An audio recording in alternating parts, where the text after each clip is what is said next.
अस्सलाम वालेकुम and welcome to another video. Hopefully कि आप सब ठीक ठाक होंगे। अल्हम्दुलिल्लाह जी मैं भी ठीक हूँ। आज ना मैं आपके साथ शेयर करने वाली हूँ पेशावरी खीर कि हम इसको कैसे बना सकते हैं अपने घर में।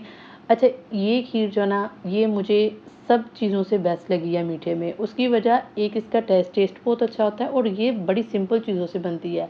1 लीटर 1.5 लीटर दूध से आप कमाल की खीर तैयार कर सकते हैं। कोई खोया ऐड नहीं करना, कोई कुछ ऐड नहीं करना, और आपके मेहमान जो है ना वो भी फ़ैन हो जाएंगे आपके। तो चलो स्टार्ट कर लेते हैं। तो सबसे पहले आपने लेनी है चावल। 2-3 घंटों के लिए इनको भिगो दें। नरम थोड़े से हो जाए तो बेटर है। तो इसके बाद आपने इनको बॉयल कर लेना है। कढ़ाई के अंदर पानी डाल के, आपको पता ही है बॉयल करने का सिस्टम क्या है। चावलों का पानी इसके अंदर ही रहना चाहिए, ठीक है ना। बॉयल करके पानी भी उतारते हैं ना अक्सर लोग, वो नहीं करना। अच्छा, बॉयल करने के बाद चेक कर लेते हैं, ठीक है। अगर तो नरम हो चुका है डैट इज़ ओके, लेकिन अगर नरम नहीं हुआ तो इसको नरम कर लें। नरम बेटर है, ठीक है। हार्ड जब चावल रह जाता है ना तो वो आपके मुंह के अंदर ना अच्छा जायका नहीं देता। इसके बाद हम लेंगे एक जूसर मशीन और आधे चावल जो हैं इसके अंदर डाल लेंगे। अब यहाँ पे करना ये है कि आपने 2 रस लेने हैं। अगर रस नहीं तो ब्रेड ले लें, ठीक है। तो मैं 2 रस ले रही हूँ। थोड़े से रस जो थे वे पीसे हुए थे, वो भी इसके अंदर मैंने ऐड कर लिए हैं। एक मैंने इसके अंदर डाला है जी खुश्क दूध का पैकेट, और थोड़ा सा पानी ऐड करके, ज़्यादा पानी नहीं ऐड करना। ज़्यादा पानी ऐड करेंगे तो इतना ही आपको पकाना भी पड़ेगा। तो थोड़ा सा पानी ऐड करके इसको ब्लेंड कर लें। और दूसरी तरफ आपने दूध चढ़ा लेना है। 1.5 लीटर मैंने दूध लिया है और बाकी जो रिमेनिंग चावल रह गए थे ना वो इसके अंदर डाल के इसको पकाएंगे। अब मैंने 10 मिनट इसको पकाया था ताकि अच्छे से ना इनको एक बॉयल आ जाए। जब बॉयल आ जाएगा तो उसके बाद वो दूध और चावल थे जिनको हमने अभी ग्राइंड किया था वो इसके अंदर मिक्स करेंगे और चावल इनको ना अच्छे से पकाएंगे, ठीक है। अब एक इम्पोर्टेंट काम करना है यहाँ पे। जब सारी चीज़ों को मिक्स कर लेंगे तो इसके अंदर डालनी है आपने चीनी।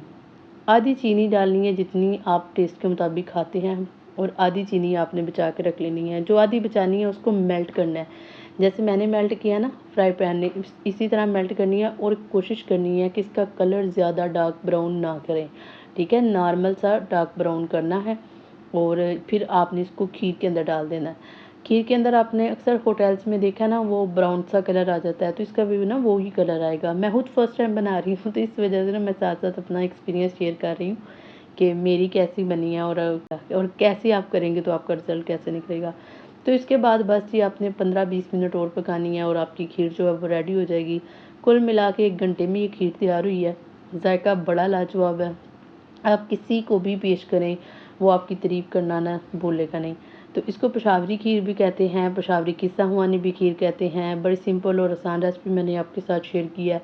अगर आपको अच्छी लगे, वीडियो को लाइक करना है और मुझे प्यारा सा कमेंट करके बताना है कि आपने कभी इस तरह की खीर बनाई है कि नहीं। अगर नहीं बनाई तो इसको लाज़मी बनाइएगा। अच्छा, सेकंड चीज़ जो ना मैं बना रही हूँ शामी टिक्कियाँ। अब इसके साथ मैं बना रही हूँ जी शामी टिक्कियाँ। शामी टिक्कियों के बारे में ना एक बात बड़ी मशहूर है कि ये टिक्कियाँ जो है ना वो ढीली हो जाती हैं। उसकी वजूहात हैं। उसकी वजह ये है कि जब हम मटीरियल जो बनाते हैं ना, प्रेशर कुकर के अंदर डालते हैं तो उसके अंदर हम पानी ज़्यादा लगा देते हैं।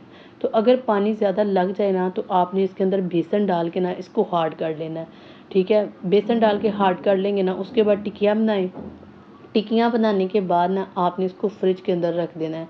1 दिन के लिए पड़ा रहने दें, 24 आवर यानी 24 घंटे पड़ा रहने दें। फिर उसके बाद कलेक्ट करके आप इसको डिब्बे के अंदर डालें, ठीक है। इस तरह आपकी टिक्कियाँ नहीं टूटेंगी। लेकिन मेरा मशवरा यही है कि आप कम पानी डाल के इसको बनाया करें ताकि आपकी दाल भी अच्छी सी गले और ये हार्ड हार्ड सी हों। तो ये मेरी अल्हम्दुलिल्लाह टिक्कियाँ बन चुकी हैं। पूरे हफ्ते के लिए मैंने इनको रेडी कर लिया है। अब जब दिल चाहे आप आसानी के साथ निकाल के खा सकते हैं। और स्पेशली बच्चे जो बहुत ज़्यादा नखरे करते हैं, खाना नहीं खाते, तो उनके लिए बेस्ट है कि आप बना कर रखते तो वो डेली बेसिस पे इसके साथ भी खाना खा लेते हैं। तो ये मैंने कुछ फ्राई भी की थी और मैं आपको रिज़ल्ट दिखाऊंगी। अल्हम्दुलिल्लाह बहुत ही हार्ड और ज़बरदस्त बनी हुई हैं, ठीक है। तो इसके अलावा टी टाइम पे भी आप इसको सर्व कर सकते हैं। ये हैं मेरे कुछ प्लांट्स। अल्हम्दुलिल्लाह मुझे बहुत अच्छा महसूस होता है जब मैं इनको देखती हूँ। ज़ाहिर सी बात है ग्रीन कलर है और स्पेशली इसमें नेचर है, और जो चीज़ भी नेचर के करीब होती है वो मुझे बहुत अच्छी लगती है, मेरे दिल को टच करती है। तो मेरा ख़्याल है कि हम सबको ये काम करना चाहिए अपने मेंटली सुकून के लिए, अपने लिए। थोड़ा-सा वक़्त इंसान को ज़रूर निकालना चाहिए, ठीक है ना? जिसमें हम अपने आप को टाइम दें, अपने माइंड की रिफ्रेशमेंट करें और अपने आप को अच्छा फ़ील करवाएँ। तो ये थी मेरी आज की रूटीन। आई होप कि आप सबको अच्छी लगी हो। अगर वीडियो अच्छी लगी हो, वीडियो को लाइक करना है एंड कमेंट सेक्शन में मुझे बताना है कि आप नेक्स्ट वीडियो किस टॉपिक पे देखना चाहते हैं। मिलते हैं किसी और वीडियो में, तब तक अल्लाह हाफ़िज़।